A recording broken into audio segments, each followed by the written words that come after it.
दिल्ली में बीजेपी की सरकार बनते ही आम आदमी पार्टी की मुश्किलें बढ़ गई है। सत्ता में रहते हुए आपके नेताओं ने क्या क्या कांड किया है, उससे पर्दा उठने वाला है।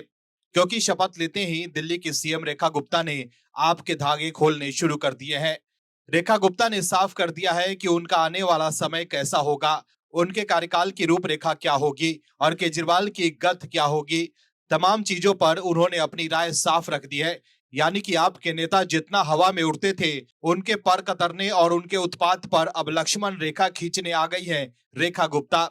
दर्शकों, समझने की बात यह है कि अरविंद केजरीवाल कहते तो बहुत कुछ थे कि वो कट्टर ईमानदार हैं, लेकिन उनका पाप शीश महल अब दुनिया देखेगी कि कैसे उन्होंने अपने लिए एक ऐसा आलीशान महल बनवाया जो दिल्ली के तमाम झुग्गी बस्ती वालों की उम्मीद पर तमाचा मारने जैसा था।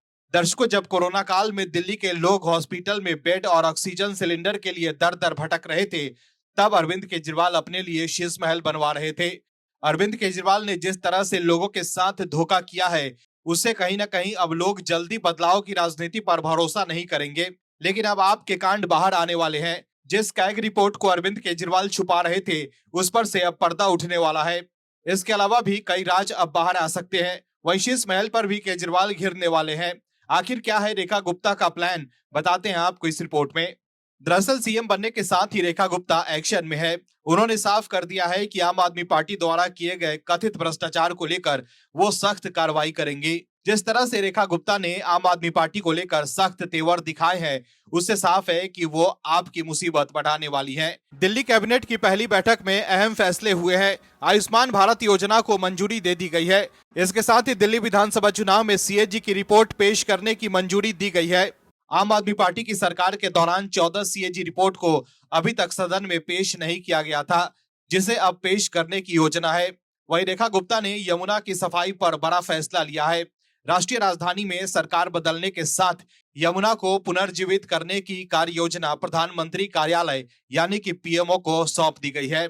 इसके साथ ही मुख्यमंत्री रेखा गुप्ता अपने मंत्रियों के साथ यमुना घाट पहुंची, जहां यमुना मां की आरती की गई।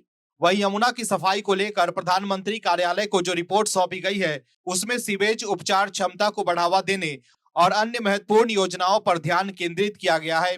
पर्यावरण विभाग के तहत दिल्ली प्रदूषण नियंत्रण समिति द्वारा ये कार्य योजना गत सप्ताह दी गई थी। वहीं शपथ से ठीक पहले अरविंद केजरीवाल की आम आदमी पार्टी की पूर्व सरकार पर निशाना साधते हुए रेखा गुप्ता ने कहा था कि जो सरकार पिछले 12 साल से दिल्ली में राज कर रही थी, उनके ऊपर जितने भी भ्रष्टाचार के मुद्दे हैं, उन्हें जनता को एक एक पैसे का हिसाब देना होगा। इसके अलावा रेखा गुप्ता ने अरविंद केजरीवाल के शीश महल दिल्ली सीएम हाउस को लेकर बड़ा बयान दिया है। रेखा गुप्ता ने शीश महल के मुद्दे को एक बार फिर उछाला और आम आदमी पार्टी पर तंज कसते हुए कहा कि दिल्ली में बने शीश महल को बीजेपी की सरकार म्यूजियम बनाएगी। रेखा गुप्ता ने कहा है कि मैं शीश महल में नहीं रहूंगी, शीश महल को म्यूजियम बनाया जाएगा। वो जनता के खून पसीने की कमाई का महल है। मैं जनता को समर्पित करूंगी। जनता आए और उसको देखे, उन्हें एहसास हो कि उनका पैसा कहां खर्च हुआ। वहीं महिलाओं को 2500 रुपए देने के वादे को याद दिलाने पर रेखा गुप्ता ने कहा है कि मोदी जी की गारंटी का मतलब गारंटी पूरी होने की गारंटी। वहीं दिल्ली की सीएम रेखा गुप्ता के शपथ समारोह में भी राजनीतिक अदावत दिखी।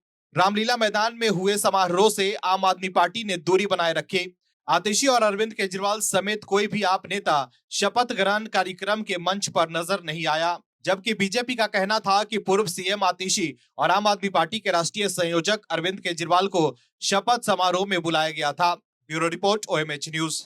आप दर्शकों से विनम्र निवेदन है कि चैनल को सब्सक्राइब जरूर करें